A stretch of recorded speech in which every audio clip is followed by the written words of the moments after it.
علينا إنك أنت التواب الرحيم. ربنا آتنا في الدنيا حسنة وفي الآخرة حسنة وقنا عذاب النار وأدخلنا الجنة مع الأبرار يا عزيز يا غفار يا رب العالمين. اللهم اجعل آخر كلامنا من الدنيا عند انتهاء آجالنا قول لا إله إلا الله.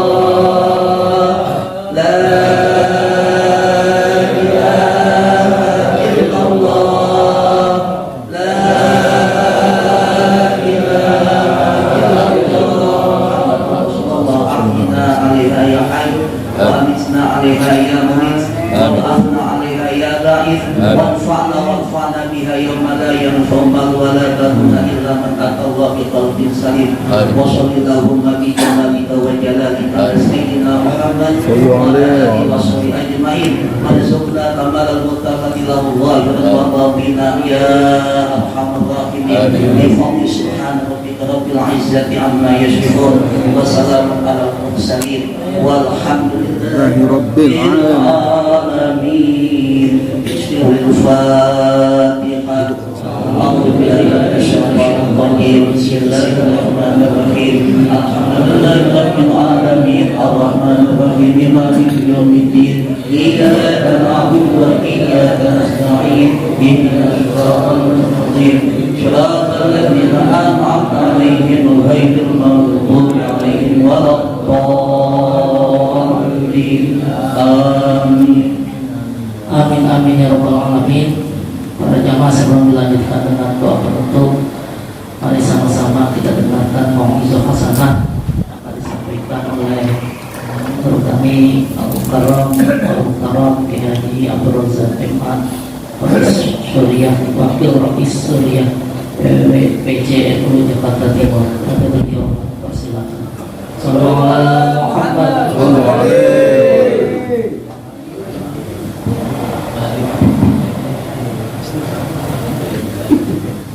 Assalamualaikum warahmatullahi wabarakatuh. Alhamdulillah alladzi tawadda'a kullu syai'in li ummatihi wa dala kullu syai'in li iddatihi wa hada'a kullu syai'in li qudratihi wastaslama kullu syai'in li mulkihi. Subhanallah sarikul ahkam al-mumayyiz alal wal karam ahmaduhu ala ma fataha min wabidil ulumi bi ikhrajil afham. Wassalatu wassalamu ala sayyidina Muhammad alladhi azala bayanahu kula ibham wa ala alihi wa ashabihi ulil manaqibi wal ahlam. Sholatan wa salaman daimaini ma damatil ayyam. Amma ba'du. Hadratul mukarram, para alim, para ulama, para kiai, para sepuh, bining sepuh, para tokoh masyarakat, tokoh agama, wabil khusus sahabat Haji Ibnu. Ini mohon maaf, tokoh-tokoh masyarakat tidak bisa saya sebutkan satu persatu ya. Biasanya dikasih teks begitu, saya tinggal ngabsen doang. Ini sambaran aja ya. Mohon maaf, semua yang dimuliakan Allah Subhanahu wa ta'ala. Alhamdulillah, kita bersyukur pada Allah Subhanahu wa ta'ala bahwa pada malam hari ini kita dalam keadaan sehat walafiat. Mudah-mudahan kesehatan kita senantiasa kita gunakan untuk beribadah pada Allah Subhanahu wa ta'ala. Yang kedua, kenikmatan yang tidak hingga kesempurnaan iman kita. Kalau kata kiai saya, bukti iman seseorang itu sempurna adalah dia rajin menghadiri majelis-majelis zikir. Bapak hadirin yang Allah Subhanahu wa ta'ala, Sebelum saya mulai sedikit, saya ingin bingung istilah-istilah yang sering ada di tengah-tengah masyarakat, biar nanti cara kita menggunakannya tepat. Kita sering menyebut berkah, mudah-mudahan berkah. Ya, berkah itu apa sih? Ziyadatul khair. Ada orang ulang tahun, panjang umurnya, semoga banyak. Mau didoain orang sekampung juga umur jatah segitu atau segitu. Kalian bisa ditarik-tarik jadi banyak. Doanya bagaimana yang pas? Semoga umurnya berkah. Berkah itu ziyadatul khair. Umpamanya umurnya 30 tahun terus mati, tapi karena 30 tahun itu berkah, sama seperti orang umurnya 150 tahun, sama seperti orang umurnya 80 tahun, padahal umurnya cuma 30 tahun. Apa? Cita-citanya semua tercapai, yang diinginkan sudah tercapai baru mati, padahal umurnya cuma 30 tahun. Berarti umur yang berkah. Makanya kalau orang semoga umurnya berkah. Apa nggak boleh doain orang panjang umur? Boleh. Tapi kan yang lebih tepat adalah semoga umurnya berkah. Kalau panjang udah nggak bisa panjang lagi. Semoga rezekinya berkah. Artinya apa? Gajinya memang 5 juta, ya nggak bisa lebih. Segitu-gitu aja, kawannya juga 5 juta. Tapi kawannya nggak bisa beli mobil, dan ngapa duit gaji 55 juta sama nunggu bisa beli mobil, bisa bikin rumah, bikin kontrak. Karena aku heran dulu beli tuyul. Rezekinya berkah, ziyadatul khair, bertambah kebaikannya. Pengen ini keturutan, pengen itu keturutan, karena rezekinya berkah, bukan dari banyaknya rezeki, tapi sebetulnya rezeki itu yang enak, rezeki pas-pasan, Pak. Ya, rezeki nggak usah banyak-banyak lah, pas-pasan. Iya, mau bikin rumah pas kagak ada. Pas lagi beli mobil, pas kagak cukup. Itu namanya rezeki ya, rezeki yang pas-pasan. Jadi itu istilah berkah. Kemudian semoga anaknya jadi anak yang berkah. Anak yang berkah apa? Anak itu selalu memberikan kemanfaatan buat keluarga, nggak bader, anaknya soleh-soleha. Itu ya istilah berkah. Yang kedua, saya sedikit menyinggung masalah taufik. Kalau kita hadir di tengah-tengah majlis taklim, kalau kita hadir majlis-majlis ilmi, itu bukan karena kemampuan kita. Jangan merasa sombong, gua rajin kayak lu. Bukan kemampuan kita, Pak. Itu karena taufik dari Allah, karena pertolongan dari Allah. Tanpa ada pertolongan dari Allah, tidak pertolongan dari Allah. Contohnya apa? Sesuatu yang berat untuk dilakukan pada umumnya, dia mampu melakukan itu karena pertolongan dari Allah. Namanya taufik. Puasa berat gak puasa? Ya berat orang makan seharian. Sholat tahajud berat gak? Berat orang kadang-kadang tidur sholat tahajud. Tapi kalau Allah sudah memberikan taufik, yang keadaan berat, kan Allah yang menggerakkan. Ya, siapa yang tahu terlarang ketika Allah menggerakkan? Nongkrong di sini nih, nongkrong di sini ini mana enak apa mobil di pinggir jalan, tapi cekakak cekiki. Kamu milih ke sini. Yang mengantarkan bapak sampai ke sini adalah taufik, pertolongan Allah. Itu istilah-istilah yang biar kita lebih paham, dan nanti kalau sedikit alhamdulillah berarti gue dikasih taufik ini. Terus bagaimana caranya? Nikmat yang besar berupa taufik kudu dijaga. Dengan cara bagaimana? Bersyukur kepada Allah, melaksanakan apa yang sudah kita laksanakan, dijaga. Udah alhamdulillah bisa hadir tempat-tempat begini, besok diterusin, jangan sampai kosong. Hadirin yang Allah Subhanahu Wa Taala, pada malam hari ini acaranya haul dan arwah. Sedikit saya menyinggung masalah haul dan arwah itu 11-12. Ya.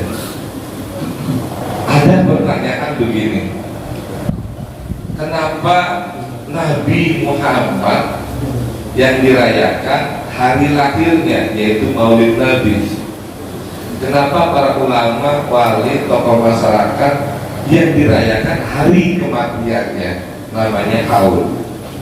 Ini ada perbedaan yang kontradiktif namanya. Kalau Nabi yang dirayakan itu hari kelahirannya, karena Nabi sebelum lahir sudah ada tanda-tanda istimewa akan datangnya seorang Nabi. Banyak kan diceritakan matinya api yang jadi sesembahan Majusi, api abadi tiba-tiba mati, itu tanda-tanda Nabi mau lahir. Kemudian patung yang paling gede tiba-tiba nyungsep, begitu ya. Dan banyak tanda-tanda akan datang dari kelahiran. Nah, kelahiran yang menjadi ditunggu-tunggu ketika lahir sebenarnya orang luar biasa. Jadi ingat ketika lahir mesti dirayakan karena kelahirannya sangat ditunggu-tunggu karena sudah ada tanda-tanda istimewa. Kalau haul dirayakan biasa untuk mengenang wafatnya para alim, ulama, habib, tokoh masyarakat, para wali dan lain sebagainya. Karena apa? Ya seorang kiai lahir tidak ada tanda-tanda istimewa, ya biasa saja. Kenapa kemudian dia menjadi tokoh masyarakat? Karena dia memiliki ilmu, kemudian berbakti kepada masyarakat, menjadi tokoh masyarakat, kemudian dipanggil kiai dan dibutuhkan masyarakat. Itu proses setelah dia dewasa, tidak ada tanda-tanda sebelumnya. Kemudian karena dia berproses, akhirnya dibutuhkan masyarakat, sedang dibutuhkannya tiba-tiba mati.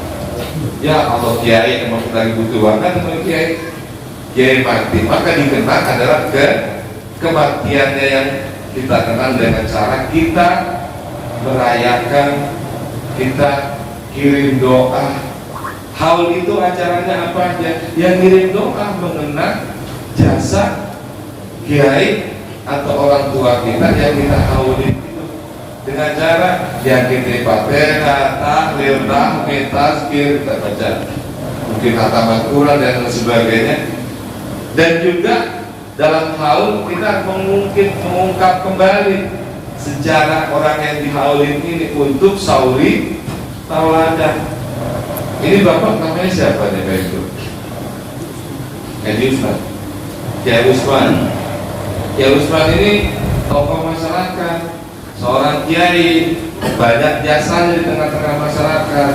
Maka ketika meninggal, setiap tahun kita adakan haul. Ya, kita kirimkan Fatihah, kita bayar dan lain sebagainya. Kemudian kita ceritakan kepada masyarakat, ya, tentang biografinya, perjuangannya, biar nanti ada yang nerusin. Nah, ini putra beliau ini nanti akan nerusin, bapaknya dijadikan contoh. Jadi hal itu pada dasarnya mengirimkan doa untuk yang sudah wafat. Nah, Rowanan itu di bulan Sya'ban adanya, ya. Jadi ketika memasuki bulan Sya'ban ini kalau bahasa Arabnya itu Sya'bun, yaitu cabang. Dinamakan Sya'ban itu karena bercabang-cabang kebaikannya. Jadi di bulan Sya'ban ini banyak peristiwa istimewa, sehingga bulan Sya'ban menjadi istimewa. Kan sudah jadi biasa Pak ya, tempat yang istimewa harus ditaruh di tempat yang istimewa. Emas istimewa gak Mas? Emas logam mulia istimewa, harus ditempatkan di tempat yang cakep, yang istimewa juga. Masa emas cakep-cakep ditaruh di karek kerupuk, ditaruh di toko, di lab, nggak sebabat gitu namanya. Di tempat yang sangat bagus. Quran diturunkan, Quran itu mulia, Quran itu suci, Quran suci ditempatkan turunnya di bulan yang suci juga, di bulan Ramadan. Begitu memang sudah betul.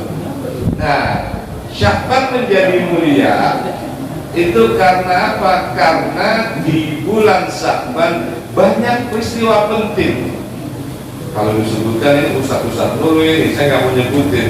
Ya tahu ceramahnya itu aja yang sebutin, udah hafal. Tetapi saya akan bicara sisi lain yang mungkin belum disebutin. Banyak itu Pak peristiwa penting di bulan Sya'ban. Di antara sekian banyak penting ada dua yang paling penting. Yang pertama adalah diturunkannya ayat Al-Quran yang berbunyi fawalli wajhaka satral masjidil haram. Itu terjadi di tanggal 15 Sya'ban. Jadi Nabi itu dulu sholatnya menghadap ke Ka'bah Baitullah Masjidil Haram. Kemudian orang Yahudi ke Masjidil Haram dulu. Kemudian orang Yahudi tidak terima kehadiran Nabi. Akhirnya mendapat kendala ini. Kata Allah, udah ikutin aja. Karena orang Yahudi itu yang disucikan adalah Baitul Maqdis di Palestina. Akhirnya ambil trik, mundur satu langkah untuk maju 1000 langkah. Nabi mendapat instruksi, ya sudah, sholat kita menghadap ke Baitul Maqdis bareng-bareng. Wah, orang Yahudi kiranya luar biasa tuh. Muhammad tadi Nabi akhir zaman sholatnya mandek ke kita. Ya, sama-sama sama kita di Baitul Maqdis, tempat kita ini, gitu kan. Tapi cuma 17 bulan 3 hari. Kenapa tujuannya? Setelah Nabi Muhammad sholat menghadap Baitul Maqdis, itu dedekot Yahudi pada masuk Islam. Di antaranya itu tokoh masyarakat yang dedekot Yahudi masuk itu Ibnu Abdul Salam. Itu dia masuk Islam. Kemudian setelah 17 bulan 3 hari, Nabi lagi sembahyang zuhur, ya, baru dapat 2 rakaat, tiba-tiba ada ayat Quran turun. Allah memberikan wahyu yang berbunyi fawalli wajhaka satral masjidil haram. Hadapkanlah wajah kamu ke Masjidil Haram. Parkir berarti itu lagi sembahyang 2 rakaat. Madinah, Masjidil Haram dari sebelah kidulnya. Jadi kalau kidul mana kidul ini? Ini barat mana barat? Baratnya sono, kidul sono, ya. Umpamanya lagi mandek sono, tiba-tiba disuruh menghadap arah kidul. Bareng-bareng itu rame-rame. Baru dapat berobat menghadap arah kidul karena fawalli wajhaka satral masjidil haram. Itu terjadi di bulan Sya'ban. Nah, ini bapak-bapak sekalian, terjadi di bulan Sya'ban tentang sholat. Nah, sekarang apa rahasianya?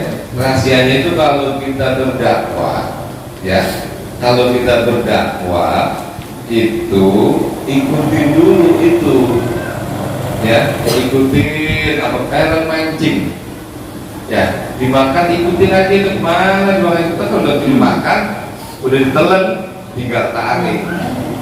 Itu konsep Al-Quran gitu. Seperti itu. Al-Fatihah juga itu konsep Al-Quran ini saya jadi Pak. Al-Fatihah, di Al-Fatihah itu coba kita lihat, kita simak. Pertama, Alhamdulillahirabbil alamin. Kita memuji Allah kan? Allah kita puji, Ar-Rahmanir-Rahim, yang Maha Pengasih Penyayang, Malik Yaumiddin, yang menguasai kiamat. Kita puji Allah dengan masuk-masuk. Ya karena aku gaya karena sangin, hanya pada mula aku menyembah dan hanya pada minta tolong, terpuji. Terakhir baru ihdinas siratal mustaqim, baru kita minta. Ini sebetulnya kalau kita mau paham Pak, ini teori cara ngutang. Jadi kalau ngutang itu ada ilmunya. Kalau kita mau dibilang orang ya, kita puji. Wah, di ibu yang enggak angkat ente memang keren, ente pakai apa aja memang keren, pantes. Apalagi wah, udah ada keren-keren, puji nggak kasar-kasar. Seneng nggak Haji Ibnu dipuji-puji? Ya seneng lah. angkat jadi seneng. Setelah udah seneng baru ngomong ada duit tapi dikasih enggak kira-kira? Dikasih. Artinya udah seneng dipinjemin dia dikasih. Ini teori Pak, diajar sama Quran gitu. Coba kalau pinjam duit nyampe udah ngatain orang, lo anu berangkat tuh sih gak pantas kok pakai baju itu nih, pakai baju itu gak pantas kok. Lu sebetulnya mau kesini ngapain pinjam duit? Pulang aja lu. Ini gak pakai ilmu namanya, makanya semuanya pakai ilmu. Ya, kita kembali ke persoalan sholat.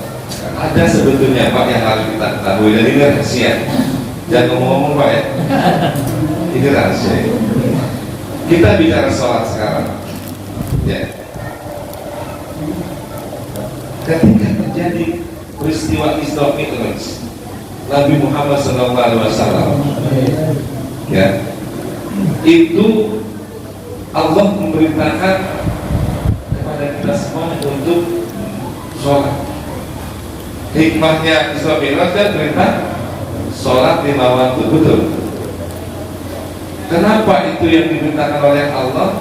Sholat, ya, bukan lain-lainnya. Kan banyak kewajiban, banyak, betul nggak Pak? Ada haji, ada zakat, ada puasa. Tapi kenapa ketika peristiwa Isra Mi'raj yang diperintahkan oleh Allah kepada Nabi Muhammad hanya sholat? Ternyata sholat itu lebih penting daripada ibadah-ibadah lainnya Pak. Kalau haji boleh nggak sambil ngomong, kalau puasa boleh nggak sambil ngomong, kalau zakat boleh nggak sambil ngomong, kalau sholat nggak boleh sambil ngomong. Ini keistimewaan sholat. Dan yang kedua, sholat itu dalam kondisi dan situasi apapun tidak boleh ditinggalkan.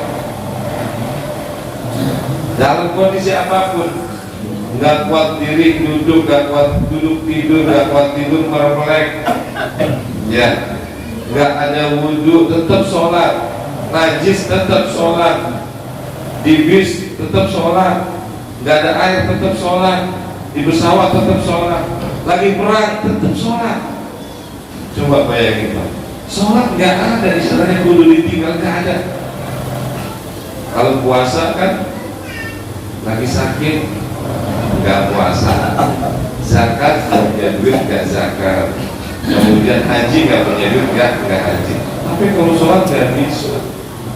Sholat itu harus dalam kondisi apapun harus dilakukan. Itulah rahasia kenapa ketika peristiwa Isra Mi'raj yang diperintahkan itu adalah sholat. Itu pentingnya di situ. Nah, kita kembali ke persoalan roh.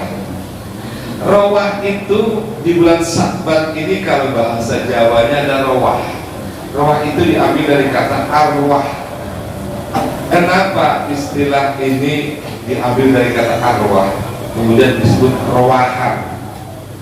Karena di bulan ini itu bulan yang sangat istimewa karena dikit lagi mau kedatangan tamu istimewa.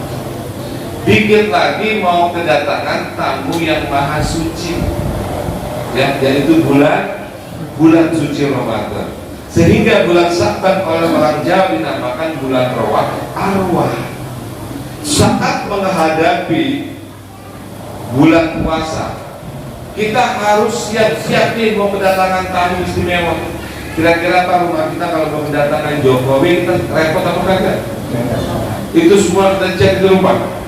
Kita bersihin di rumah, kita mandi kan, kita mandi pakai baju paling cakep, kata mau kedatangan tamu istimewa, presiden. Jangankan presiden, gubernur kan, kita repotnya berbeda-beda.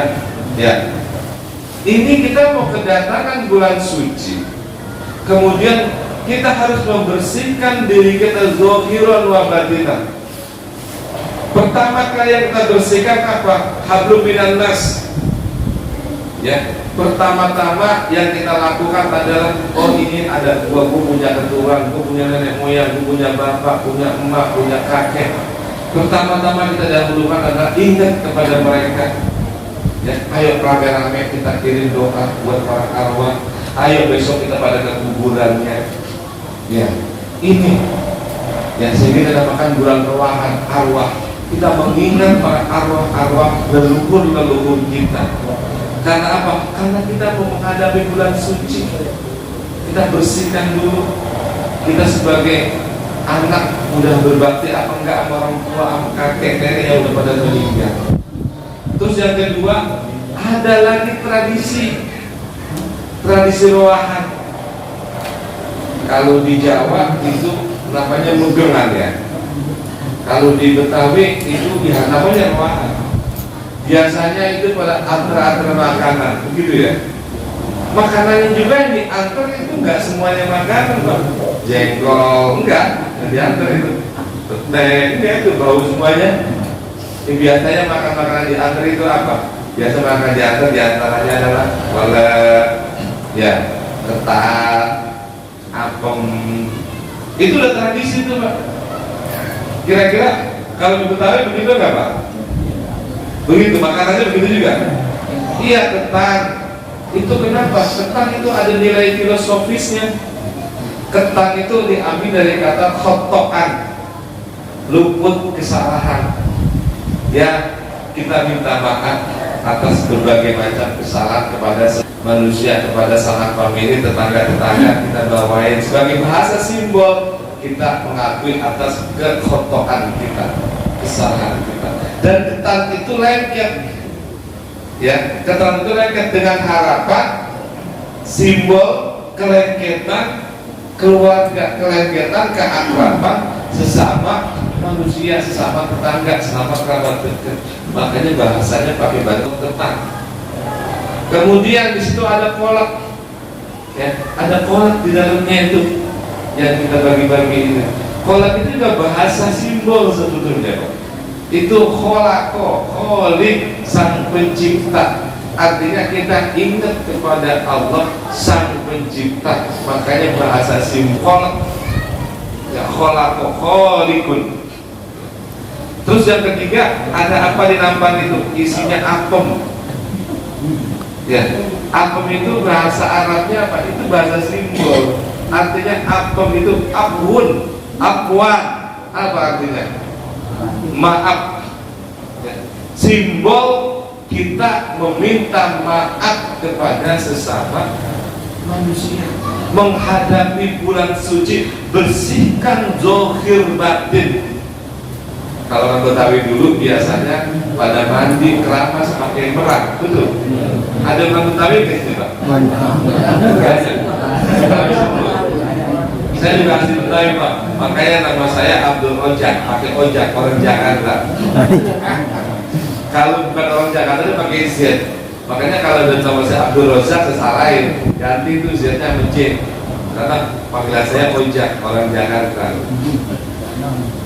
Terus kemudian kalau di Betawi itu ya sebelum disemi berapa hari besok mau puasa itu pada keramas mau merang, ya itu membersihkan zahir.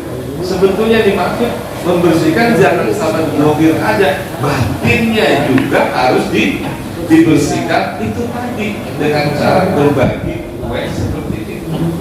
Sebab amalan seorang hamba tidak akan diterima, doa seorang hamba tidak akan diterima kalau hatinya masih ada benci sama seseorang, masih ada naruh dendam sama seseorang. Dia mati umpamanya masih meninggalkan dosa sama orang lain, belum dimaafkan. Doa 1000 orang tahlilan, doain dia tetap tidak bisa tembus kalau dia belum memaafkan. Sama seperti gini, mangkok ini kan kalau ada air hujan, mangkok di tangan itu penuh nggak mangkok itu, Pak? Penuh itu mangkok kalau hujan. Tapi kalau mangkoknya tengkurap, walaupun hujan gede kayak apa itu mangkok gak penuh, mangkoknya tengkurap. Jadi kalau hati kita masih benci seseorang, masih marah-marahan sama seseorang, masih ada rasa dendam sama seseorang, belum memaafkan, kotor masih hati kita. Kita sudah memasuki bulan suci Ramadan, sama aja, Pak, kita memasukkan teh jelek ke dalam rumah, memasukkan kotoran dalam rumah, cakep kayak apa itu jadi bau. Ya. Ini orang Betawi, orang Jawa, sama adat dan budayanya. Ketika menghadapi bulan suci Ramadan, dia bersihkan dohiron wa batinan. Ketika memasuki Ramadan, dia sudah dalam keadaan siap mau beribadah, hatinya sudah bersih. Itu bahasa makanan pada simbol. Barangkali kita punya salah, ya, minta maaf. Apa gitu? Ya, artinya minta maaf. Gue salah, emang itu ada tentang artinya gue salah ngomong gitu.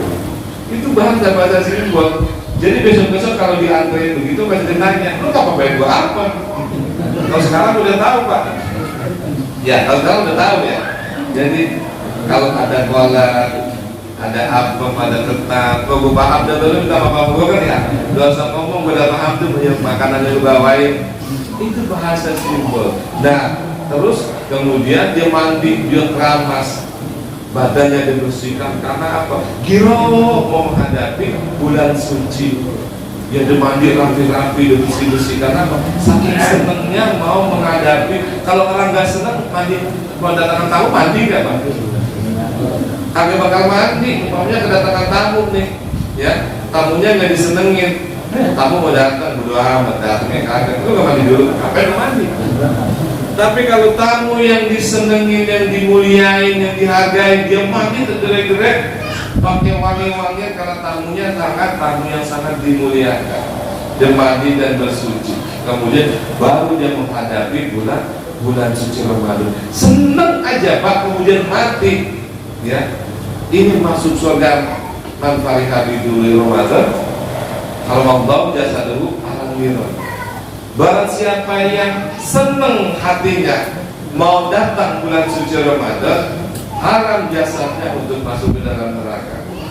Seneng aja, ya, seneng. Artinya kan aplikasi dari kita melaksanakan diawali dari seneng dulu, betul nggak? Diawali dari seneng, kemudian berarti bisa melakukan atas dasar seneng, atas dasar cinta. Makanya kalau orang belajar itu Pak, anak-anak kita itu pertama seneng, konsepnya satu seneng. Nah, sekarang saya masih tebak-tebakan itu. Ada anak umur 7 tahun disuruh hafal Al-Fatihah 3 bulan kagak hafal-hafal. Anak ini pinter apa goblok ya? Goblok ya? 3 bulan umumnya seminggu juga hafal, betul? Anak 7 tahun disuruh hafal Al-Fatihah 3 bulan kagak hafal, berarti anak ini goblok. Ya. Nah, terus besoknya anak ini juga, besoknya dia pulang sekolah, dia dengar lagu yang paling dia senengin. Lagunya panjang, lebih panjang daripada Al-Fatihah. Apa? Sekali dengar langsung apa? Padahal ukuran orang kayak dia bisa 4-5 kali baru hafal. Dia sekali dengar langsung hafal. Nah, pertanyaannya sama, anak ini bodoh apa pinter Pak? Pinter. Tuh, baru 1 malam aja dan berubah nilai orang. Tadi dikatain goblok ya, sekarang dia dikatain pinter. Persoalannya bukan goblok atau pinternya, hatinya seneng. Ketika dia menghafal, disuruh menghafal Al-Fatihah, hatinya tertutup karena yang nyuruh babanya, yang nyuruh orang tuanya, bukan keinginan sendiri. Hatinya lagi tertutup, disuruh. Nah kalau hati tertutup Pak, ya kagak bakal bisa masuk, apa juga kagak bakal bisa masuk. Tapi ketika dia mendengar lagu, hatinya seneng. Ya, ketika hatinya seneng, hatinya sedang terbuka. Kalau dia terbuka, apa juga masuk. Jangankan ilmu Pak, sudah jepit itu bisa masuk. Ya, karena lagi senang, hatinya lagi kebuka, apa juga masuk. Nah makanya konsep orang belajar itu adalah pertama senang. Ngaji di taklim, ya sebelum kita datang ke majelis taklim, siapa gurunya si Anu? Ya, oke ngaji dah. Daripada terbentik, jadi senang dulu kepada kiainya. Senang dulu kepada, insya Allah semua materi yang disampaikan, semua ilmu disampaikan, pasti kita dengan blok masuk semuanya. Nah, sama seperti Ramadan, kita senang dulu, maka kita dengan ikhlas sekali mengamalkan apa yang ada di bulan Ramadan. Semua kita giat betul, maksimal kita di dalam melaksanakan amalan-amalan di bulan suci Ramadan. Kemudian setelah itu apalagi di bulan Rawah ini keistimewaan yang diberikan di bulan Rawah, yang di bulan Sya'ban ini, diangkat amal kita. Jadi amalan kita ini di bulan Rawah ini, jadi amalan itu dilaporkan ke Allah. Ada yang harian, yaitu setiap pagi dan sore. Ada yang mingguan, setiap hari Kamis dan Senin. Setiap ada yang bulanan, ada yang tahunan. Tahunan ini di bulan Sya'ban atau di bulan Rawah. Amalan kita diangkat, dilaporkan kepada Allah. Umpama 1 tahun full kita maksiat kagak masuk, tiba-tiba pas amalan kita mau diangkat, dilaporin, kita lagi puasa, atau kita lagi tahlilan, atau kita lagi zikir, atau pas 15 Sya'ban itu nisfu Sya'ban kita lagi baca Yasin, ya diampunkan, naik kepada Allah. Kita lagi dalam keadaan zikir, kita dalam keadaan sholat, lagi baca Yasin, diampunkan semua dosa-dosa 1 tahun itu, diampunkan semua. Ini laporannya 1 tahun. Makanya kata Nabi ketika ditanya oleh anak angkatnya yang bernama Usama bin Zaid, ya Rasul, kenapa sih Rasul lagi banget puasa di bulan Sya'ban? Kata Rasul, karena di bulan Sya'ban itu amalan kita dilaporin, amalan tahunan. Saya mau ketika dilaporin, saya dalam keadaan berpuasa. Makanya disunahkan di bulan Sya'ban ini kita berpuasa. Sya'ban berpuasa, dikit lagi puasa lagi. Sya'ban ini, ruang ini membiasakan diri, latihan Pak. Puasanya gak usah tiap hari lah, ya. Yang umpamanya sering-sering atau paling tidak 2 hari sekali, karena memang fadilannya luar biasa di bulan Sya'ban. Melatih, hikmahnya melatih kita ketika kita nanti mau puasa bulan Ramadan. Akhirnya ketika memasuki Ramadan, hati kita senang, zohir kita juga sudah bersih, batin kita sudah tidak punya dosa kepada sanak famili, kerabat-kerabat semuanya. Sebab itu dosa yang bisa menghalangi ibadah kita kepada Allah, yang menghalangi doa kita diterima oleh Allah, itu adalah kesel sama orang untuk bisa menghalang doa kita untuk dikabulkan kepada Allah Subhanahu wa Ta'ala. Kita hilangkan semuanya, ya. Kita saling bermaaf-maafan. Mau menghadiri puasa besok nih, ayo maafin deh kesalahan itu semuanya, ya. Kita bermaaf-maafan. Kita senang mau dapat masuk bulan suci. Ketika memasuki Ramadan, kita sudah dalam keadaan bersih hati, bersih zahir kita semuanya bersih, baru kita itu hikmah. Nah, kemudian siapa yang menciptakan istilah rawahan? Rawahan itu sebetulnya itu udah ada mulai dari zaman Wali Songo. Dari zaman Wali Songo itu tradisi rawahan sudah ada. Ya, terus kemudian sampai kepada kita sekarang, Wali Songo itu mengawinkan antara syariat Islam dengan budaya lokal. Itu dikawinkan dan itu tidak ada yang bermasalah. Cuma yang ada masalah kan orang-orang kelompok-kelompok Islam yang datang baru nyampe dari Timur Tengah masuk ke sini, tahu-tahu tiba-tiba ujuk-ujuk ngomong bid'ah, dikit-dikit ngomong kafir, dikit-dikit ngomong nggak boleh dan sebagainya. Tradisi kita itu tradisi yang menciptakan adalah Wali Songo.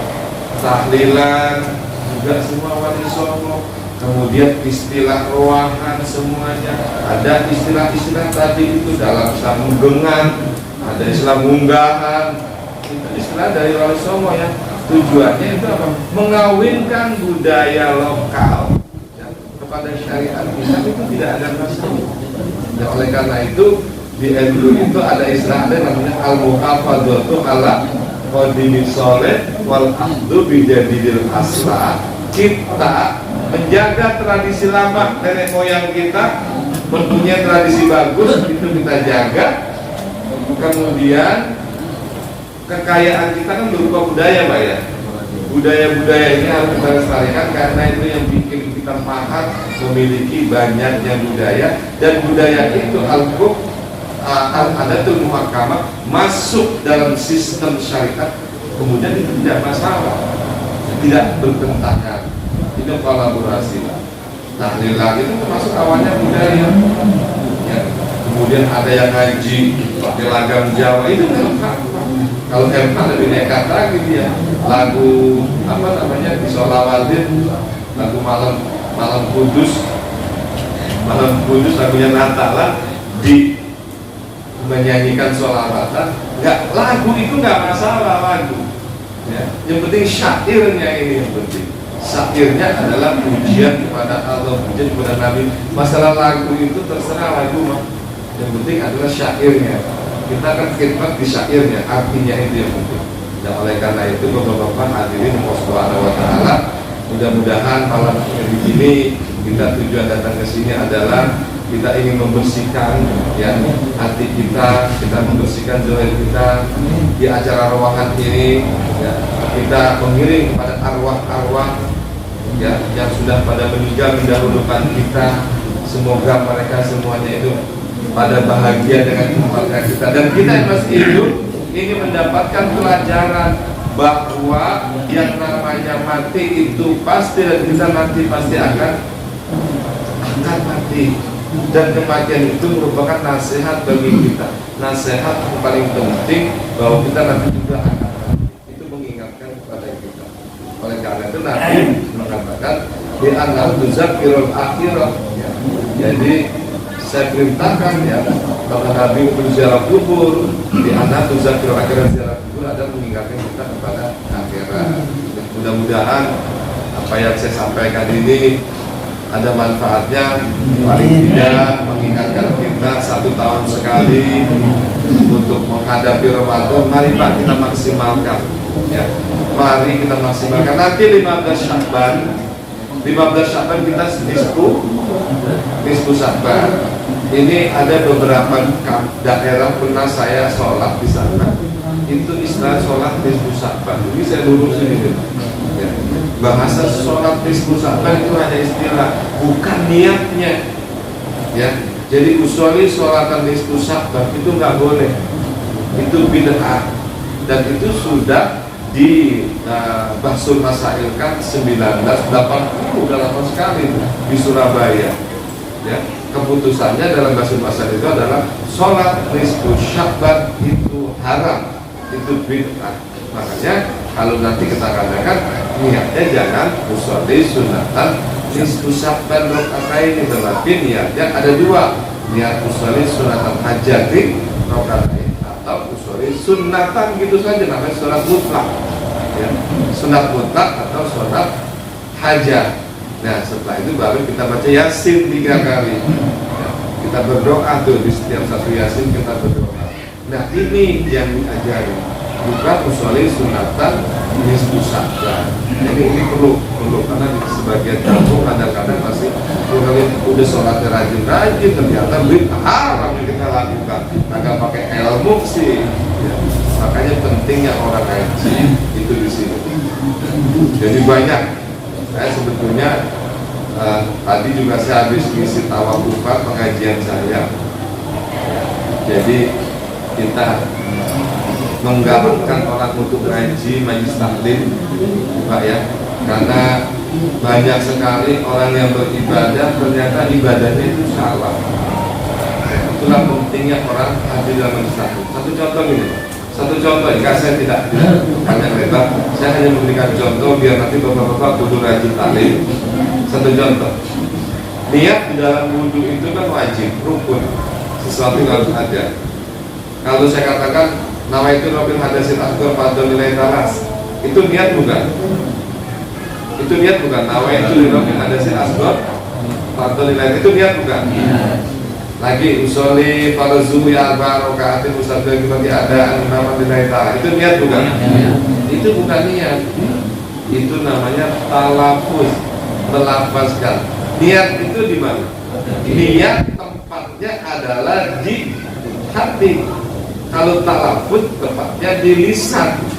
Jadi kalau talafut boleh dilakukan, boleh tidak. Umpamanya kita mau wudhu nih, ya kan? Nawaitu bil hadasil asghar dibaca boleh enggak juga nggak apa-apa. Tapi ketika air yang pertama jatuh ke muka, itu berbarengan dengan suara hati kita. Jatuhnya air yang pertama harus bareng dengan hati kita berbunyi aku niat wudhu karena Allah Ta'ala. Dan harus bareng dengan jatuhnya air. Ini rukun. Yang kayak gini aja masih kadang-kadang sebelum kelar Pak ya. Terus wudhu, ya. Terus sholat. Sholat itu ketika niat itu wajib di dalam hati. Allah. Nah, boleh kita baca, boleh nggak talafut usolli? Kalau kata orang sholat, usolli itu bid'ah. Ya. Tapi sebaiknya dibaca biar kita lebih konsentrasi. Usolli pada subuh antara kata sampai pagi ada nilai dalam Allah. Nah, di tengah-tengah baca Allah hati kita bunyi. Ya, Allah, makanya di sana Allah itu sampai 7 harokat. Allahu Akbar. Panjangnya sampai kenapa kok panjang banget? Biar hati kita sempat buat mengucapkan kata-kata aku sholat isya 4 rakaat karena Allah Ta'ala Akbar. Nah, ini rukun. Arkanus sholat tambahnya adalah syarat ahaduhum di antaranya adalah niat. Pertama kali itu adalah niat dan itu rukun. Rukun caranya begitu. Ini kan rada susah ya Pak. Masih banyak orang awam yang masih belum paham seperti ini. Makanya kata Imam Ghazali nggak apa-apa kalau nggak bisa diduluin atau diakhirkan, tapi sementara, jangan terus-terusan. Ini namanya cuma sementara. Ya, itu dia, itu dalam hati. Terus yang sering lagi saya lihat tumak nina Pak kalau lagi sholat. Ya, tumak nina kadang-kadang yang namanya sami Allah liman hamidah, tumak nina itu wajib, kadang tangannya masih goyang ya, sami Allah liman hamidah. Begini aja Allahu Akbar. Ini batal itu sholatnya. Ada kadang-kadang pakai celana levis, pakai celana kaos ketat, pas dia sujud tunggu babak celengannya kelihatan. Ya, batal apa kagak itu? Jadi auratnya lelaki surah warubah, pusar sampai ke dengkul. Laki-laki babak celengan di atas pusar apa di bawah pusar? Ya batal. Ini ya makanya penting ya Pak. Jadi terakhir ini saya memotivasi untuk hadir majlis taklim.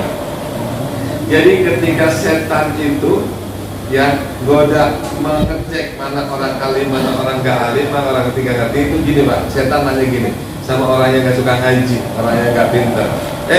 Menurut kamu kalau Allah memasukkan sapi ke dalam lubang jarum bisa nggak?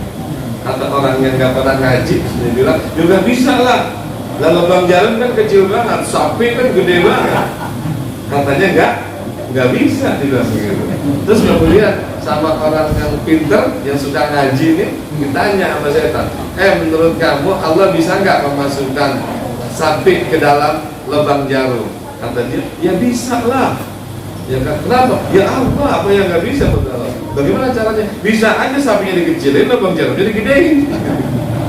Kok mampu? Ya Allah, apa yang nggak bisa mampu oleh Allah? Nah, ini Pak perbedaannya. Ini orang yang ngerti dan orang ngerti. Ini persis seperti terjadi sama Musaddiq. Kenapa Musaddiq Pak ya? Yang mengatakan Musaddiq itu orang gak ada ilmunya. Ini ketika dia lagi, ini kira-kira kalau kita nih Pak, kalau kita menghadapi sama seperti Musaddiq, kira-kira gimana? Musaddiq lagi wiridan Pak, lagi wiridan, tiba-tiba ada cahaya. Ya, cahaya di depan Musaddiq. Kemudian cahaya itu bunyi, wahai Musaddiq, hari ini aku angkat kau menjadi nabi. Kalau itu terjadi sama kita gimana Pak kira-kira Pak? Kita di tengah malam tiba-tiba ada cahaya di depan kita, pasti kita anggap siapa kamu Jibril? Pasti percaya kan Pak? Pasti percaya kan? Dibilang begini, hari ini kau aku angkat jadi nabi, percaya nggak Pak? Percaya. Itu Musaddiq, karena Musaddiq nggak pernah ngaji dan nggak ada gurunya. Padahal kalau dia pernah ngaji itu pernah terjadi oleh si Abdul Qadir Jailani. Si Abdul Qadir pernah digituin. Ketika lagi wiridan ada cahaya turun. Tiba-tiba mengatakan si Abdul Qadir Jailani sudah cukup apa yang aku haramkan, sekarang aku halalkan buat kamu. Lah Syekh Abdul Qadirnya orang alim, ngerti, nggak mungkin Allah sudah menurunkan hukum, Nabi Muhammad sudah yang terakhir, langsung ditimbuk kita masbak setan hari. Gitu. Bedanya orang pintar dengan orang yang nggak pintar. Oleh karena itu, mari Pak kita budayakan tradisi mengaji, ya jangan sampai kita nggak ngaji. Nah, kalau kita ngaji ternyata ibadah kita salah, dimaafkan Pak. Tapi kalau kita ibadah kita salah, kita nggak ngaji, jadi maafkan. Ya, umpamanya nih kita lagi ngaji, baru setahun masih banyak ilmu yang kita belum paham, banyak ibadah kita masih suka salah-salah, tapi kita rajin ngaji, maka semua kesalahan-kesalahan itu dimaafkan oleh Allah karena kita nggak tahu mau ngaji. Yang ribetnya itu kata malaikat, yang dibenci sama malaikat itu udah kagak tahu kagak mau belajar. Nah ini yang digedik nanti di kuburan nanti digedik-gedik ini. Makanya marilah kita budayakan mengaji, terutama kitab-kitab kuning. Ya, jangan dari ini Pak, jangan ngaji sama terjemahan atau Google. Ya, kalau kita ngaji terjemahan itu banyak beda Pak. Satu contoh ya Pak, ya. Saya contohkan gini. Nah, sholat sholat aja, niat puasa aja ya. Nawaitu sama godin an adai fardis sahri Ramadana apa Ramadoni Pak? Ramadana apa Ramadoni? Itu kalau di buku-buku terjemahan di mana aja semuanya kita beli di jalanan bunyinya semua Ramadana, betul nggak? Ramadana semuanya. Padahal aslinya yang benar ada Ramadoni. Kalau kita ngaji kitab, ya itu mesti Ramadoni, bukan Ramadana. Gitu. Yang benar adalah Ramadoni. Itu kalau bedanya orang yang baca terjemahan sama ngaji asli. Kok bisa begitu? Lain kapan-kapan dijelasin. Sekarang bukan waktunya jelasin itu. Yang kedua Pak, ini kelebihan orang yang mau ngaji taklim deh. Yang kedua, lalu kita lihat buku terjemahan Thalabul ilmi faridotun ala kulli muslimin. Itu terjemahannya apa? Menuntut ilmu wajib bagi orang Islam. Begitu aja kan? Padahal aslinya nggak begitu Pak. Aslinya itu Thalabul ilmi faridotun, itu ada segot mubalaghah, itu maknanya sangat, ya itu segot muntahjumu itu. Jadi kalau mau diterjemahkan nggak boleh begitu terjemahnya. Jadi penuntut ilmu itu sangat wajib, begitu harusnya. Tapi nggak ada buku terjemahan yang bilang sangat kan. Dan sekarang kalau maknanya faridot, Nabi membuat kalimat seperti itu diterjemahin sama seperti thalabul ilmi fardun, thalabul ilmi wajibun, nggak ada bedanya sama fardun wajibun. Faridotun itu memiliki perbedaan. Itu segot muntahjum. Tuh kalau cuma terjemahan di situ kelemahannya Pak. Makanya kudu ngaji itu di situ. Yang terakhir, kita hafal nggak doa Rabbana atina? Hafal kan ya? Anak kecil aja hafal. Rabbana atina fid dunya hasanah wa fil akhirati hasanah wa qina adzabannar. Tapi persoalan doa yang kita baca kita paham nggak itu maksudnya? Kita minta terus tapi nggak paham bagaimana Allah mengabulkan. Rabbana atina fid dunya hasanah, ya Allah berikanlah saya kebaikan di dunia. Kebaikan berupa apa? Berupa apa Pak yang Bapak minta setiap kali doa? Kebaikan berupa apa? Nggak tahu. Nah Bapak minta itu sama Allah, Rabbana atina dibaca mula habis sholat dibaca nggak? Itu ya Allah berikanlah saya kebaikan di dunia. Kebaikan berupa apa? Harta, wanita, tahta, apa Toyota? Nggak tahu kita kan. Ternyata Pak, kalau kita ngaji di situ diterangkan Rabbana atina fid dunya hasanah ay bil ilmi wa fil akhirati hasanah ay bil jannah. Oh ternyata yang dimaksud Allah berikan rasa kebaikan di dunia berupa ilmu. Ya, jadi kebaikan di dunia itu adalah ilmu, bukan harta, bukan wanita, bukan tahta, apalagi Toyota, bukan, tetapi adalah ilmu. Oh berarti ilmu, kebaikan di dunia itu adalah ilmu. Makanya Nabi Sulaiman ketika disuruh pilih harta, apa yang dipilih ilmu, dapat harta juga. Kalau dipilih harta aja nggak dapat ilmu. Nah kalau kita sudah berdoa begitu, maka kita kudu jangan minta doang tapi nggak melaksanakan. Minta mulu, minta ilmu, minta kebaikan berupa ilmu, tapi nggak pernah hadir ke majlis taklim. Itu namanya orang menghayal. hadir di majlis taklim karena sesuai dengan doa kita Rabbana atina. Terus kemudian wabil akhirati hasanah, ya Allah berikanlah saya kebaikan di akhirat. Apa kebaikan di akhirat? Kebaikan di akhirat ya berupa surga, tidak ada lagi selain surga kebaikan. Kalau di dunia ditanya kebaikan masih bingung jawabnya apaan ya? Harta apa ya? Nggak tahu, padahal yang dimaksud adalah ilmu. Nah, oleh karena itu mari Pak kita giatkan hadir di majlis taklim agar sholat kita, ibadah kita dengan memakai ilmu itu yang diterima oleh Allah Subhanahu wa Ta'ala. Mudah-mudahan apa yang saya sampaikan ini ada manfaatnya. Dan mari sama-sama nanti kita menghadapi diskusi Sya'ban, kita datang semuanya ke tempat-tempat untuk kita melaksanakan sholat sunnah nanti, sholat sunat hajat atau sholat sunat mutlak, dapat yasin yang khusyuk dan doa yang khusyuk. Semoga di bulan Ramadan nanti kita diberikan kekuatan oleh Allah Subhanahu wa Ta'ala untuk memaksimalkan ibadah di bulan Ramadan. Ya, tadarusannya, tahajudnya, tarawehnya maksimalkan. Karena usia kita ini udah usia tinggal untungnya doang ini, Pak. Modalnya udah habis. Ya, modalnya udah habis. Siapa tahu ini Ramadan terakhir buat kita, maka kita maksimalkan mumpung ketemu Ramadan. Besok belum tentu ketemu Ramadan, maka Ramadan ini yang kita anggap terakhir harus kita maksimalkan semaksimal-maksimalnya. Demikian, semoga ada manfaatnya. Wassalamualaikum warahmatullahi wabarakatuh. Terima kasih kepada Kiai Abu Hajat yang sudah menyampaikan mau'izah hasanah. Mudah-mudahan apa yang disampaikan bisa manfaat buat kita, terutama untuk ibadah kita itu mudah-mudahan. Begitu, mari kita akhiri acara kita malam ini untuk disampaikan oleh Pak Amin.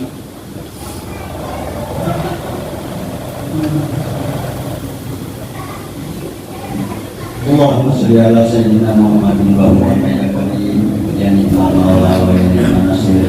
Allahumma qina al-Fatihah wa sirril Fatihah wa bi karamatil Fatihah ya Fatihah ya kasibal gham ya mani ya biwajhan.